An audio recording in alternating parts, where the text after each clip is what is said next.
Eu cumprimento a igreja com a paz do Senhor. Amém. Deus abençoe, meus irmãos. Pode tomar o vosso assento, glorificando e enaltecendo o nome do Senhor.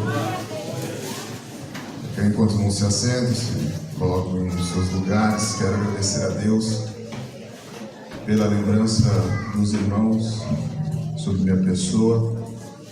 Quero agradecer ao pastor Valmir por ter nos considerado. Bom Marcos, muito obrigado.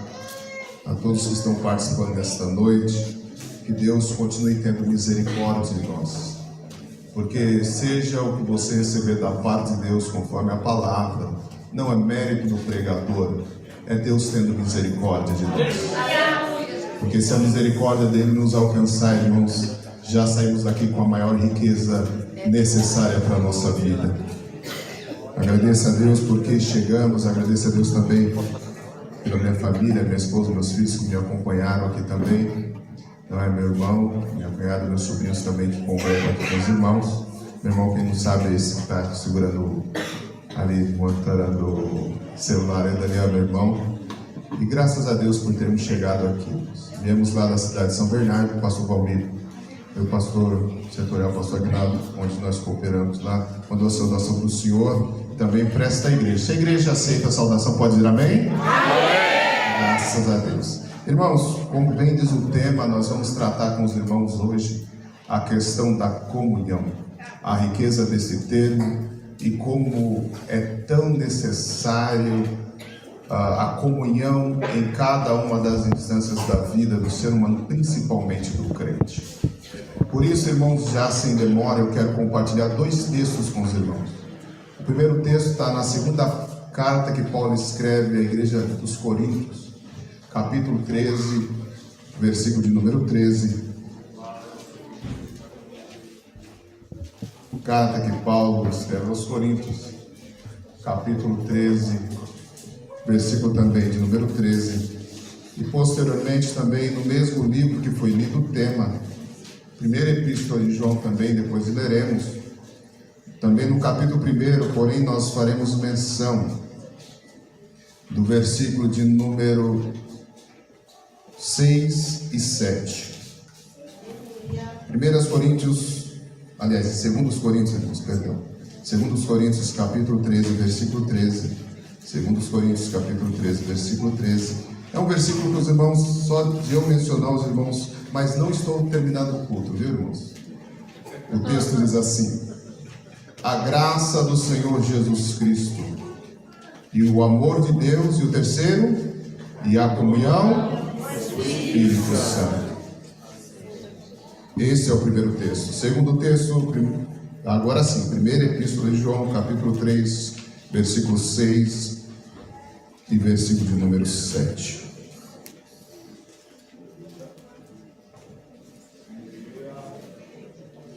Se dissermos que temos comunhão com Ele e andarmos em trevas, mentimos e não praticamos a verdade. Mas se andarmos na luz, como Ele na luz está, temos comunhão uns com os outros, e o sangue de Jesus Cristo, seu Filho, nos purifica de todo pecado. Graças a Deus, irmãos, por esse texto. Irmãos, os dois textos escritos por pessoas diferentes, apesar que a primeira epístola de João, em nenhum texto você vai ver sendo mencionado, dirigido, ou o nome de João como seu autor. Porém, historicamente, é dado a ele a autoria desse texto, justamente pela sua narrativa muito parecida com o Evangelho de Jesus Cristo segundo escreveu João. João, irmãos, ele sempre parte da premissa de tratar Jesus Cristo como aquele que era antes de que tudo houvesse. Ele é o princípio de tudo e sem ele nada do que foi feito seria feito. Ele coloca Jesus, irmãos, no início ou no projeto de cada uma das nossas necessidades. Se você tem um sonho, se você tem um desejo, nós sabemos que hoje está tratando principalmente do trabalho com jovens, e não tem um grupo, irmãos, que almeja mais o futuro do que os jovens. Você vai ver, irmãos, que Davi, escrevendo dos seus últimos salmos, Salmo de número 37, é um salmo bastante conhecido.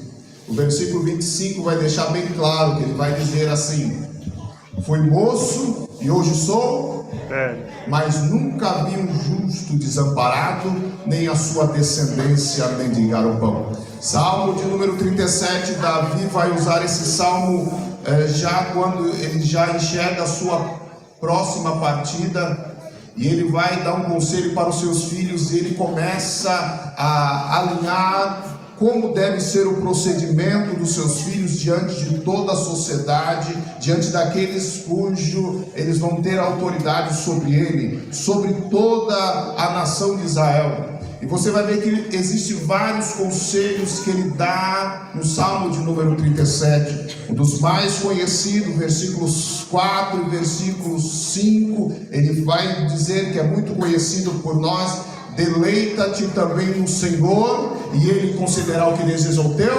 coração. Entrega o teu caminho ao Senhor, confia nele e Ele tudo fará. Davi está dizendo aqui justamente como deve ser o procedimento da pessoa diante daquilo que Deus partilha conosco e diante daquilo que nós queremos alcançar. Porque Deus, irmãos, Ele tem um plano e um projeto para a vida de cada um de nós. Não existe pessoa inútil ou sem utilidade na casa do Senhor. Se Jesus te chamou para a sua obra, Ele tem um lugar específico para você. É só você abrir o seu coração, se colocar à disposição que Ele tem não existe pessoa imprestável no reino. Todos nós temos a nossa presteza, todos nós temos a nossa utilidade, todos nós somos úteis para a honra e glória do nome do nosso Deus. Por isso, irmãos, quando João escreve essa primeira epístola, ele está querendo trazer uma segurança para a igreja, uma segurança, porque havia um grupo acrescente do gnosticismo naquela época, querendo levar o povo a sair justamente de um Cristo que viveu na terra humanamente, padeceu e sofreu, ele subiu naquela cruz, derramou seu sangue carmesim, foi sepultado, mas ao terceiro dia ele ressuscitou e assentou-se à destra do Pai Celestial. Que assim como os dias de hoje, irmãos, a carta que Paulo também escreve à igreja de Colossos também vai nesse mesmo sentido. Eles estavam querendo tirar Jesus Cristo, como se Jesus Cristo fosse simplesmente uma entidade espiritual, alguém que, ou seja, eles diziam: olha só, que a nossa carne, que a carne não tinha valor nenhum e só valeria o nosso espírito. Ou seja, se você faça o que quiser com a sua carne, porque se seu espírito for bom, ele já elimina toda a falha que a sua carne possa cometer. Por isso que João vai ser taxativo, e esse texto ele vai dizer: olha, meu amigo, se você está nas trevas, você não pode ter comunhão com Deus. Se você diz que está nas trevas e diz que tem comunhão com Deus, não existe verdade em você, logo você está mentindo, e você precisa da iluminação que só Deus pode trazer para a vida do seu irmão.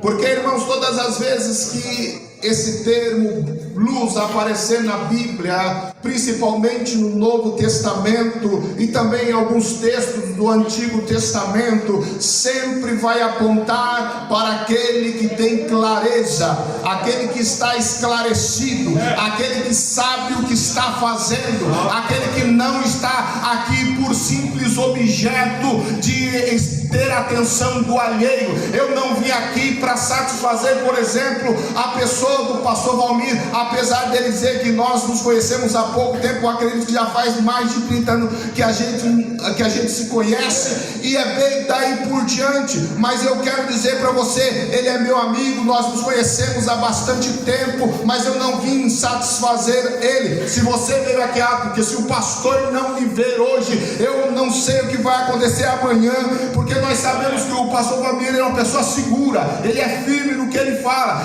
Amanhã ele vai me cobrar e vai me visitar, vai falar alguma coisa. Não, irmãos, não é para ele, não é para mim, não é para a pessoa que está ao seu lado. Nós não estamos aqui. Por isso Paulo, quando escreve a igreja de Roma, que também tinha justamente essa questão do critério da satisfação alheia, no capítulo 12, no versículo de número 1, ele vai falar assim: irmãos, pelo amor de Deus, por tudo quanto é sagrado, ele vai dizer o seguinte: rogo-vos, pois, irmãos, pela compaixão de Deus, que apresentei o vosso corpo em sacrifício vivo, santo e agradável a Deus, porque a ele a honra, a ele a glória, a ele o louvor.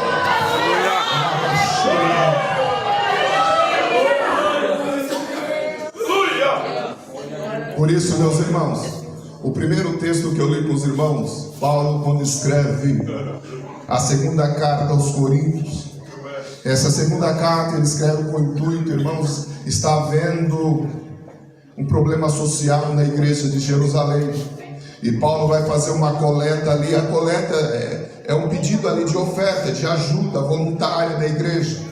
Se você ler no capítulo 8 em diante, você vai entender o que Paulo está querendo extrair, mas ele dá vários conselhos, e ele termina justamente com esse texto que nós usamos como a bênção apostólica da igreja. Ele vai dizer, primeiro, a graça de nosso Senhor Jesus Cristo, porque, irmãos, nós só temos acesso a esta graça por intermédio de nosso Senhor Jesus Cristo. Porque por isso que eu justamente linkei esse texto com o texto de João, para dizer, porque não há outro caminho a não ser Jesus Cristo. Porque hoje, irmãos, estão se criando, jovens estão se criando subterfúgios, pessoas estão querendo criar outros caminhos além de Jesus Cristo.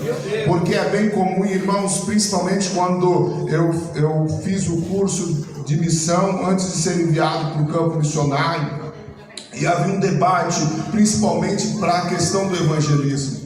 E levantou-se o debate com a seguinte questão: olha, se alguém numa tribo nômade lá, que mora lá no meio da selva, nunca ouviu falar de Jesus, e eles são as pessoas que vivem segundo a cultura deles, a bondade e a maldade que eles conhecem é aquelas cujo eles foram criados desde a sua primeira infância. Então eles não tiveram influência do que eles chamam do homem branco. Ele não foi ninguém lá, nenhum missionário, não foi ninguém enviado lá para levar a palavra do Senhor. O que vai ser dessa pessoa? Ele tem direito da salvação, ele tem direito do evangelho, ele tem direito a entrar nas portas, nas mansões celestiais. E eu lembro que o pastor que estava dando ensino naquele momento, era o momento das perguntas, e essa pergunta, e nós ficamos olhando um para o outro: e agora? O que nós vamos responder? Ele respondeu da seguinte maneira: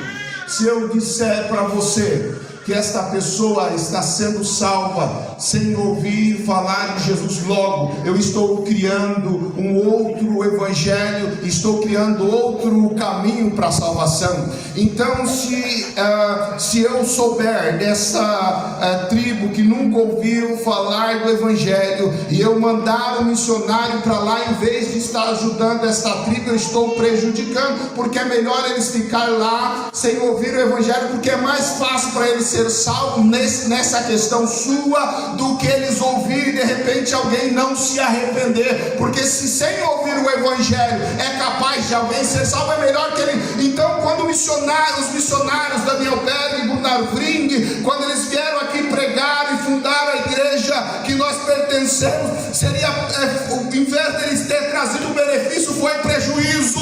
Então, em vez, irmãos, de Jesus Cristo ter descido no céu, se tornado em carne, como diz o capítulo capítulo 2, a partir do versículo 5 de Filipenses, porque, irmãos, ele mesmo sendo Deus, ele não teve orgulho de dizer que era Deus. Antes ele tomou, irmãos, ele esvaziou a si mesmo, ele deixou toda a sua glória e tomou a forma de homem, pelo que Deus o exaltou soberanamente, que lhe deu um nome que é maior do que todo nome, um nome cujo toda boca confessará e todo joelho se dobrará diante dele.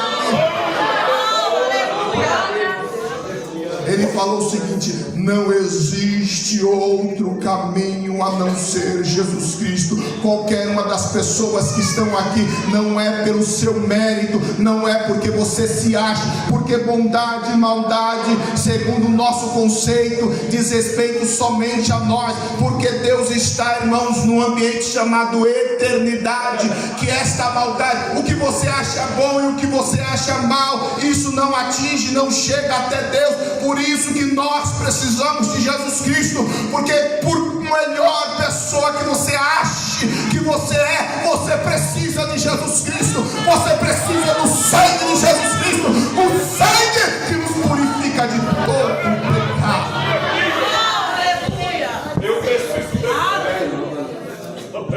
A graça de nosso Senhor Jesus Cristo, é pela graça dele que nós entramos a este plano. O capítulo 5 de Romanos, ele vai falar, irmãos, que é pela fé que nós entramos a esta graça.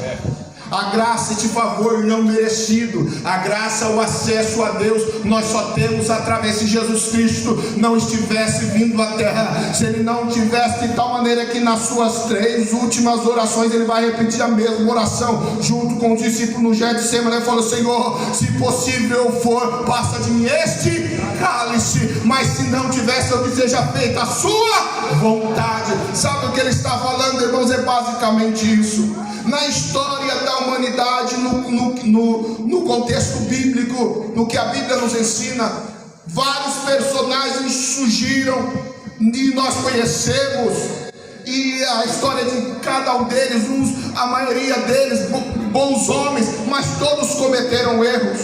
Adão foi o primeiro homem, mas ele cometeu erro.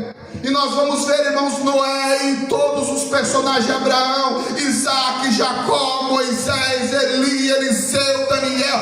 Todos eles, irmãos, não tinham esta capacidade de morrer e de beber este cálice que Jesus bebeu pela minha e pela sua vida. Ele subiu no madeiro para que hoje eu e você estivéssemos aqui no culto como esse, dizendo: Senhor, eu te agradeço, eu te agradeço, porque eu não merecia estar aqui.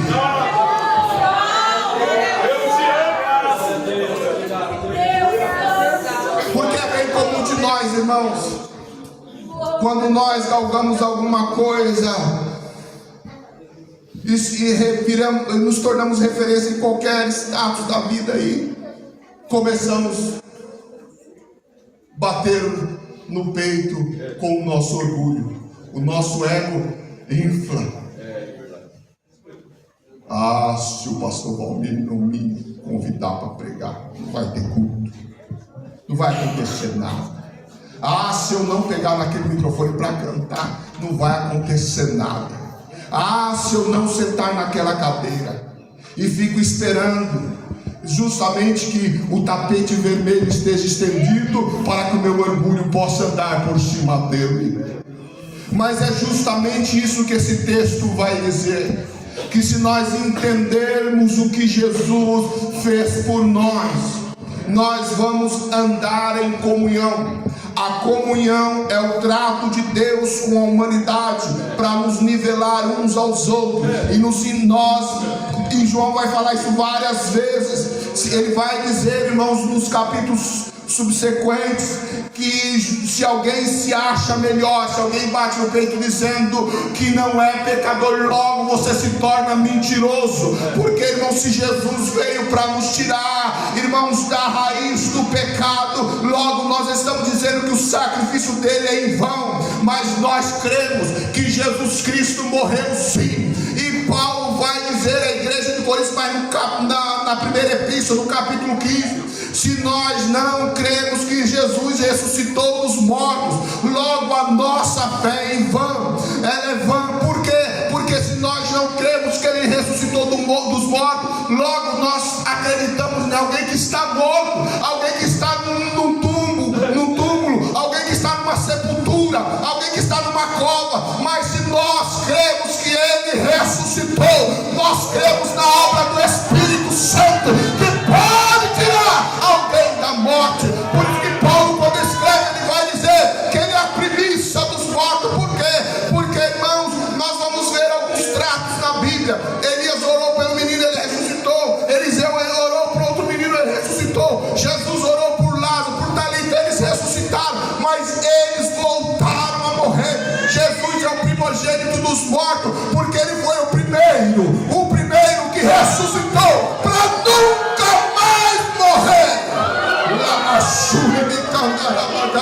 E diz o texto sagrado que no abrir e fechar dos olhos, quando a trombeta tocar, mesmo que nós estejamos mortos, nós vamos ressuscitar. Isso que está cheio de corrupção vai se revestir, irmão, de incorrupção. Isso que é mortal vai se revestir de imortalidade, porque há poder no nome de Jesus. Há poder no nome de Jesus. Há poder no nome de Jesus.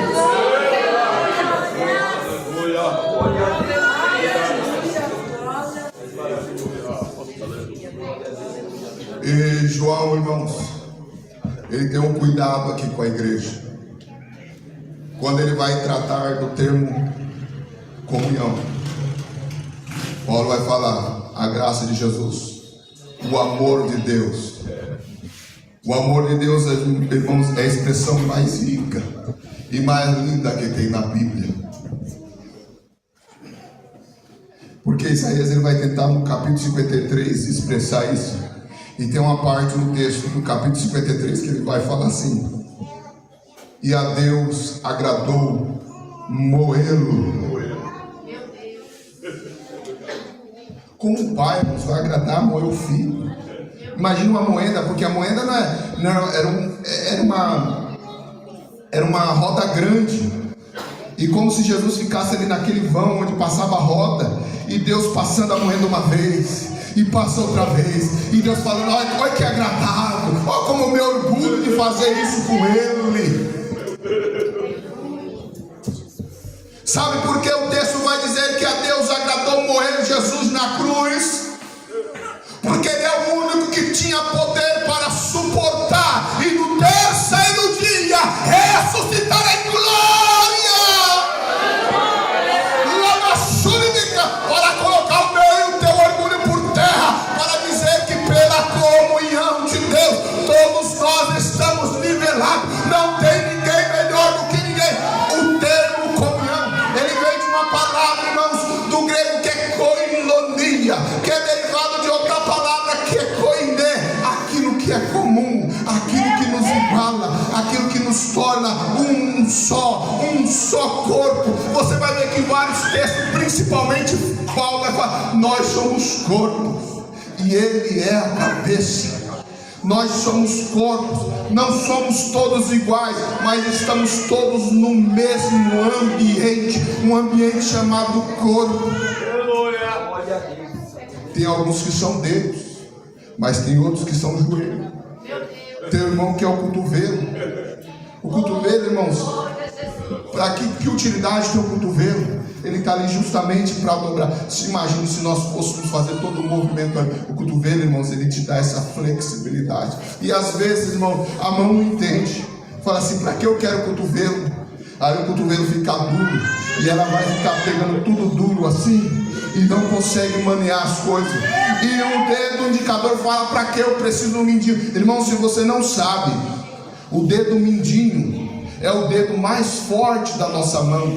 Se você já subiu em corda, se você já pegou alguma coisa traçada, a nossa força está toda no dedo na ligação do dedo mindinho com o nosso dedo polegar. A nossa força está aqui. Pode agarrar um pano e fazer assim. Tenta fazer a mesma coisa com o indicador. O indicador não segura, o médio não segura, mas o mindinho ele é pequeno, mas ele é forte. Para os outros você pode ser insignificante, mas tem um Deus que te valoriza.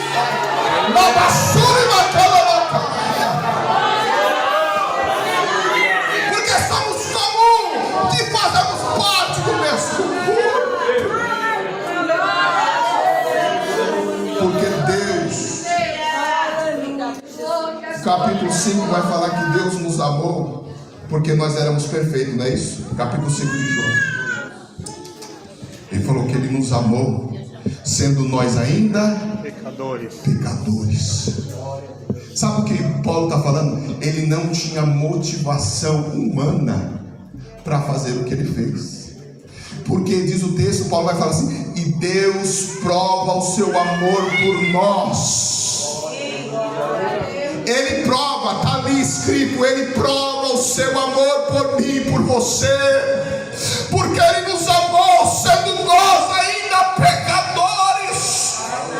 Se Ele dissesse assim: olha, eu não quero você, eu mesmo diria: o senhor tem razão, porque eu não presto, não valho nada, e isso começava a alinhar. Não quero nenhum desse, nenhum de vocês. E um de nós olhar para o outro e falar assim: realmente, eu sei nos disse daquilo outro. E ninguém, irmãos, passaria na peneira. Ninguém passaria na peneira. Sabe o que Jesus fez? Ele cortou a peneira e nos colocou lá dentro. Ele nos limpou e nos colocou. Irmãos, isso é profundo. Não existe dignidade em nenhum dos nossos passos se não estiver, irmãos, motivado pelo sacrifício de Cristo na cruz do Calvário. Porque eu penso: olha como eu canto, como eu faço bonito. Você vai bonito, talvez por um talento, talvez, irmãos, por uma facilidade física, motora sua, você prega, talvez, irmãos, por causa que o fator inibidor do seu cérebro, irmãos, ele te dá esta facilidade de falar em público. Mas, irmãos, isso não teria nenhum valor se Jesus Cristo não tivesse morrido na cruz do Calvário para nos dar a comunhão que temos hoje. A graça de Jesus, o amor de Deus. Por que, irmãos? A comunhão de quem? Do Espírito Santo.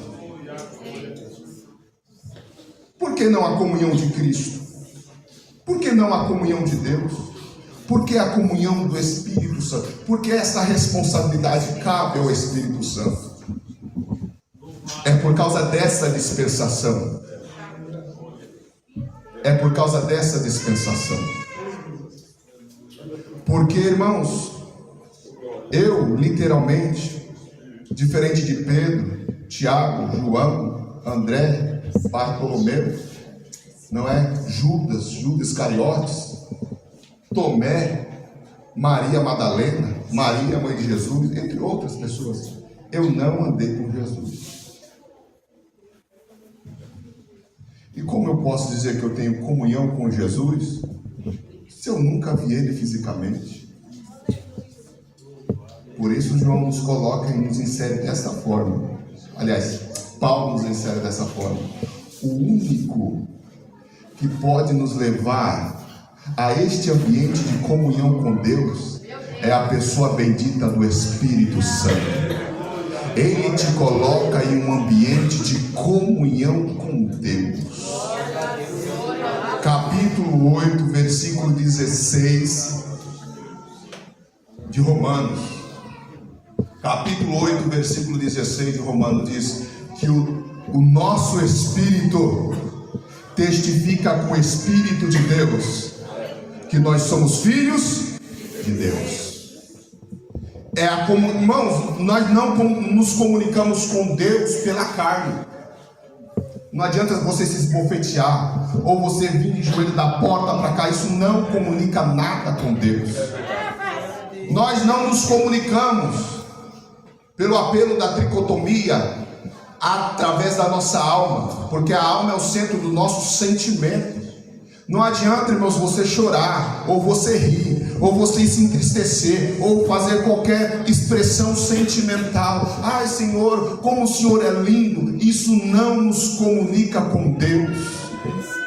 Porque o termo comunicar, ele deriva da mesma palavra da comunhão. Comunicar é tornar comum a mesma notícia, a mesma informação. E é justamente o Evangelho, ele é comum, ele é koinonia, ele nos torna única pessoa, porque recebemos uma mesma palavra, de um mesmo Cristo, de um mesmo Evangelho, de uma mesma vida, porque no princípio era o Verbo, e o Verbo era Deus, e o Verbo estava com Deus, e sem Ele nada do que foi feito seria feito, se não fosse a palavra de Deus. A comunhão do Espírito Santo. Por isso é isso que eu quero que os irmãos entendam nesta noite. Não existe elo nosso com Deus se não for através do Espírito. O culto ele tem que ser através do nosso Espírito se comunicando com Deus. Porque, irmãos, ele vai falar, eu mencionei aqui o capítulo 1 do capítulo 12, o versículo 1 do capítulo 12 de Romanos, mas o versículo de número 2 vai falar assim: mas transformai-vos pela renovação do vosso entendimento, para que experimentei qual seja a boa, agradável e perfeita vontade de Deus para convosco. Isso só através do Espírito Santo, porque o nosso culto ele tem que ser racional, ele tem que ser um culto, irmãozinho. Você tem que saber o que você está fazendo aqui. Você tem que ser comunicado, e o único que comunica conosco é o Espírito Santo. Ele está falando com você e comigo nesta noite, que ele tem algo especial para a sua vida, que o mundo lá fora não pode te dar, que a família não pode te dar, que o emprego, por mais rico que seja, ele não pode te dar, que é a comunhão com Deus.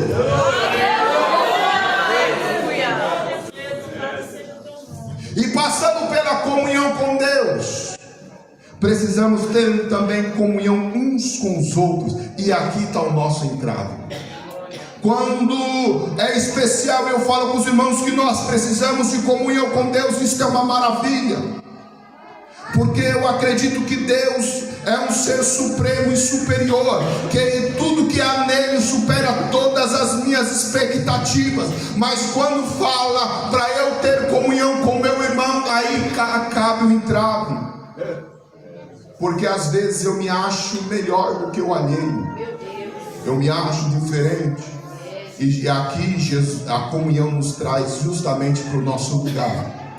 Como existe um termo usado ali, pelo nosso lugar de fala. Se fosse para usar lugar de fala, irmãos, no âmbito espiritual, todos nós ficaremos calados, porque não temos direito nenhum. Não temos direito nenhum. Se você quiser tomar parte daquilo que você tem direito, isso não seria difícil, porque a única parte que nós temos direito seria a morte, porque o salário do pecado é a morte. O salário do pecado é a morte. Se você quer sair daqui com o seu ganho, com tudo que você faz sem Deus, seria a morte. Esse seria o seu pagamento.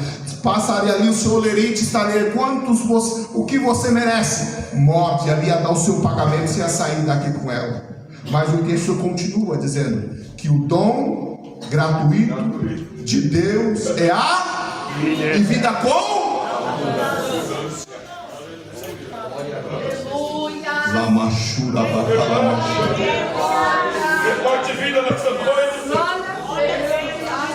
Porque a morte é pelas nossas ações, mas a vida é pela ação de Cristo na cruz do Calvário. Sem a ação dele, nós receberíamos o nosso pagamento. Ele levou a morte sobre a qual nós estávamos sentenciados e tirou ele rasgou a cédula, ele picotou a cédula da morte e da nossa sentença, e te deu a vida e te reconciliou novamente com Deus.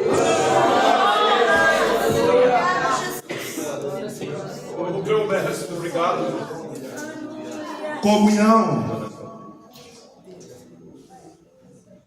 Se dissermos que temos comunhão com Ele e andarmos em trevas, somos mentirosos.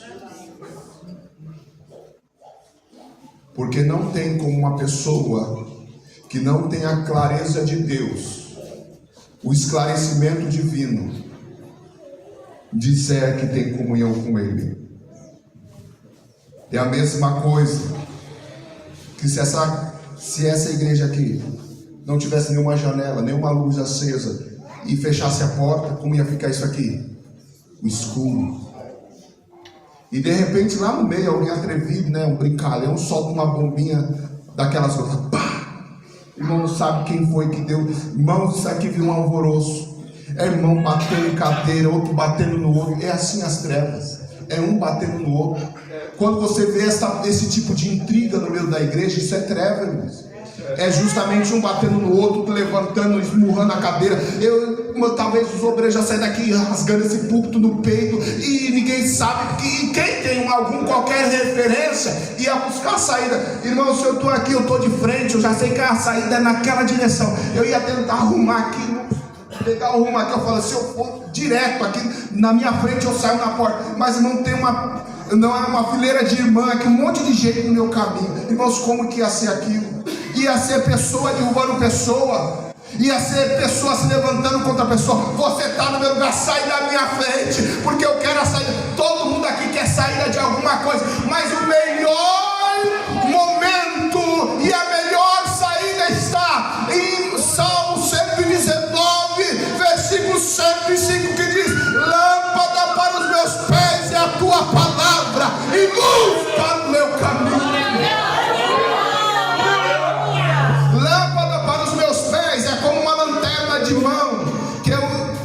Quando você anda em lugar escuro, quem já foi orar em monte, lugar assim, sabe, você vai iluminando o seu pé, porque você não quer cair. É lâmpada para os seus pés, é a luz, é aquilo que está perto, é o que refere, por exemplo, a sua família. Deus vai esclarecer coisas sobre a sua família, sobre o seu lar, sobre as coisas que estão acontecendo ao seu redor, próximo de você. E luz para os meus caminhos é como os faróis daqueles de navio que ilumina lá longe, para que as pessoas tenham uma referência. Deus vai começar a mostrar para a crente aqui as referências que Ele quer para a sua vida, para que você saiba qual é o seu futuro. Lâmpada para os meus pés, fala de decisões imediatas, a curto prazo. Luz para os meus caminhos, fala do seu futuro. Você está projetando algo e não sabe o que vai ser. Senhor, o que vai ser de mim? Eu acho que não vai dar, eu acho que vai dar, e você não sabe o que fazer. A clareza de Deus está vindo sobre você. Levanta-te e resplandece, porque a luz do Senhor vem nascendo sobre ti. Deus tem clareza para crente, para que justamente eu venha entender qual que é o meu lugar na comunhão. Qual que é o meu lugar na comunhão? Porque se andarmos na luz, como Ele na luz está, temos comunhão uns com os outros. Ele podia falar assim, irmão: se andarmos na luz, como Ele na luz está, nós temos comunhão com Ele. Não seria fácil? Você está na mesma luz que Deus, você tem comunhão com Deus. Mas olha só o processo. Ele vai falar como começa o processo da comunhão com Deus. Começa com o irmão que está ao seu lado. Esse irmão que está ao seu lado, a sua comunhão com Deus começa na sua comunhão com Ele.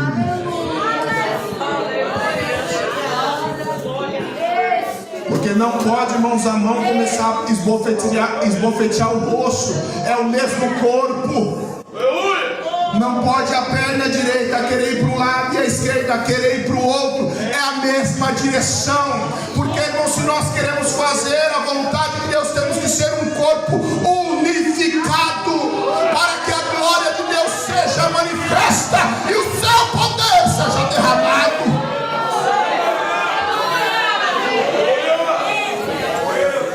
Capítulo 1 de Atos dos Apóstolos.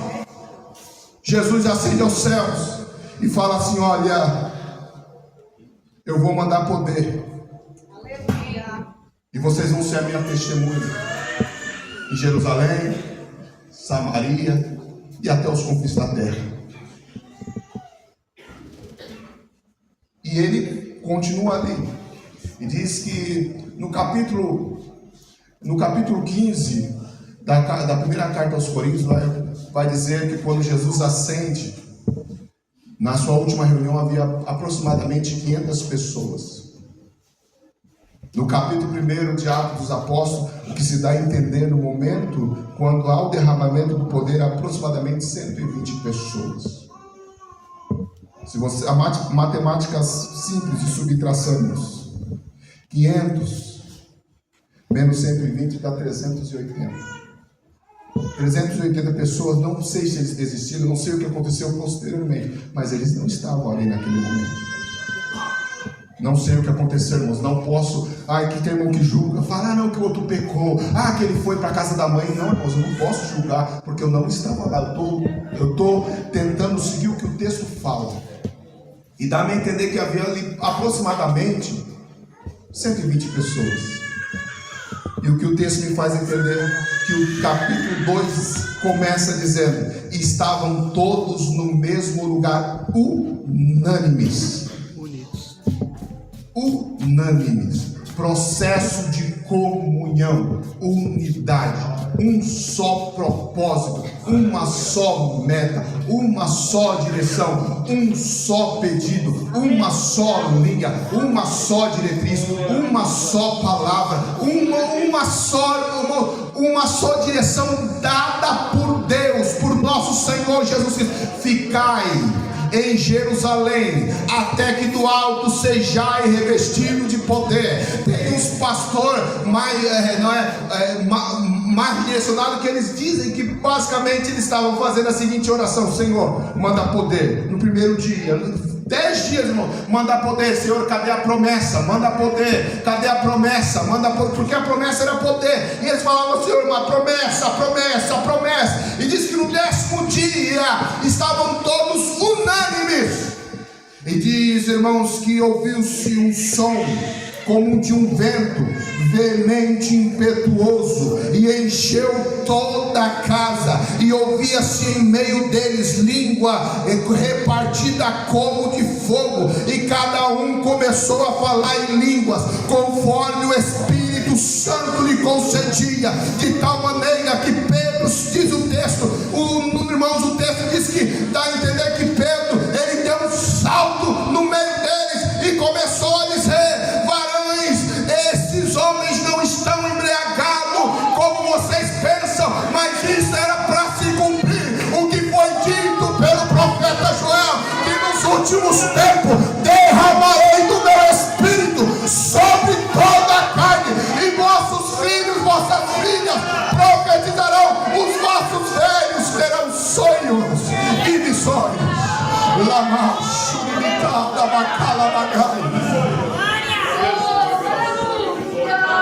A comunhão, irmãos, ela precede o derramamento do poder de Deus.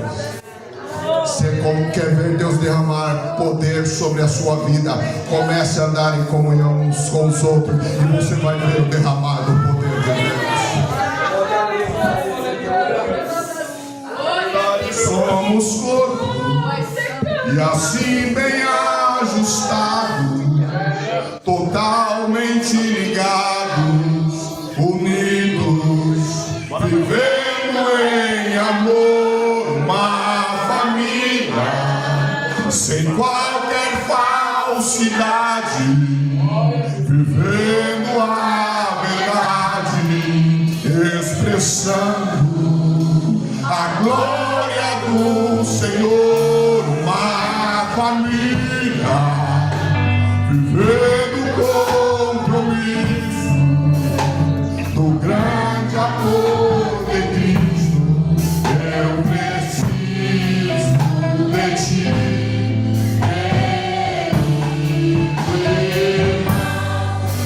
esse homem és para mim.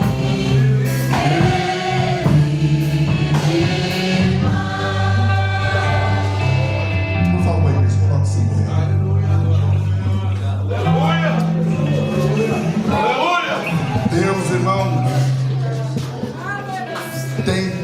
Deus, irmãos, tem na sua premissa desejo de de derramar o poder dele sobre cada um de nós.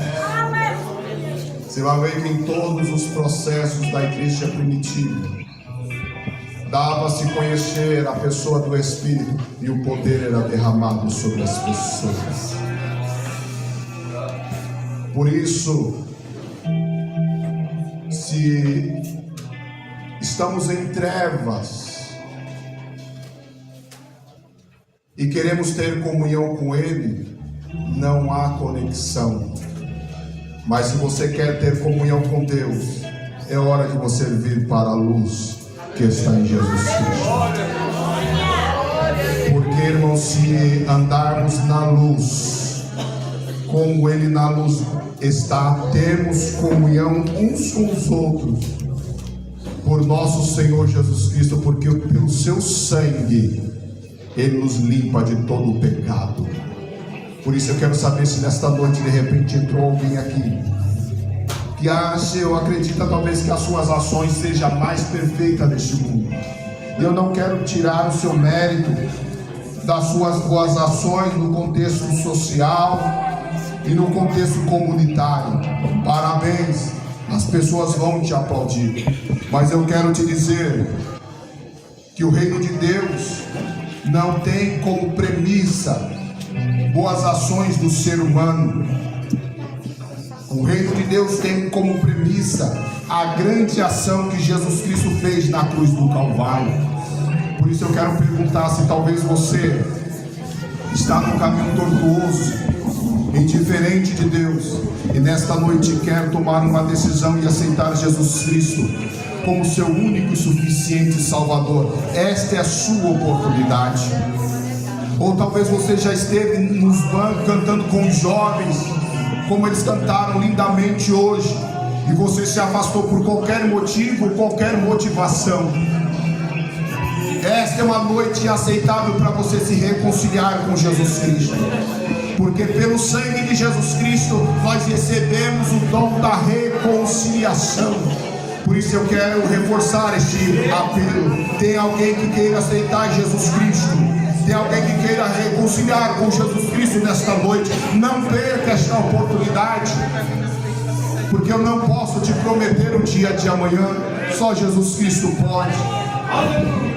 Só Jesus Cristo pode. Dê um dó maior aí.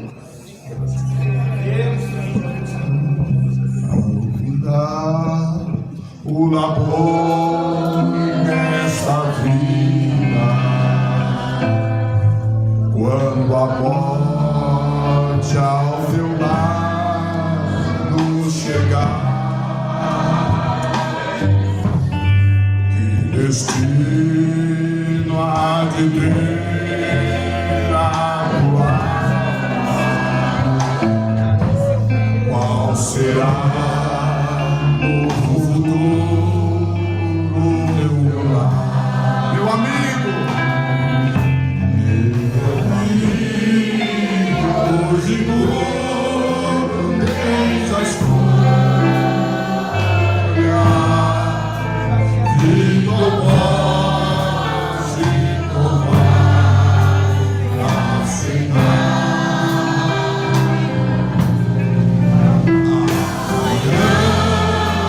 Pode ser muito tarde. Hoje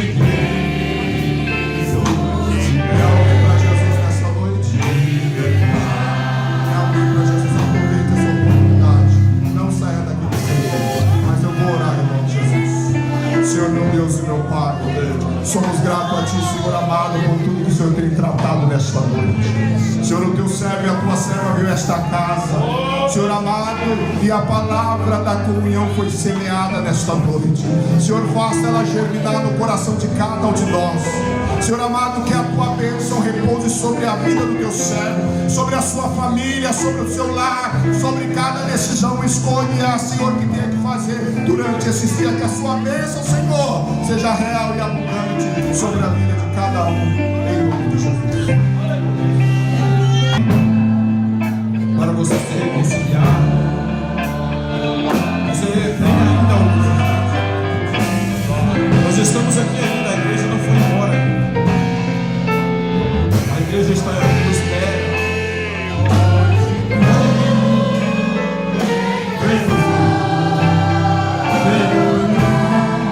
Venha para Jesus. Aqui está o moço. Aqui está a se reconciliando com Deus. Tem mais alguém? Tem mais alguém?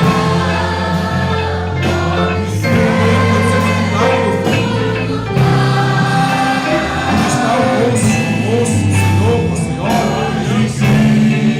Venha. Jesus te chama.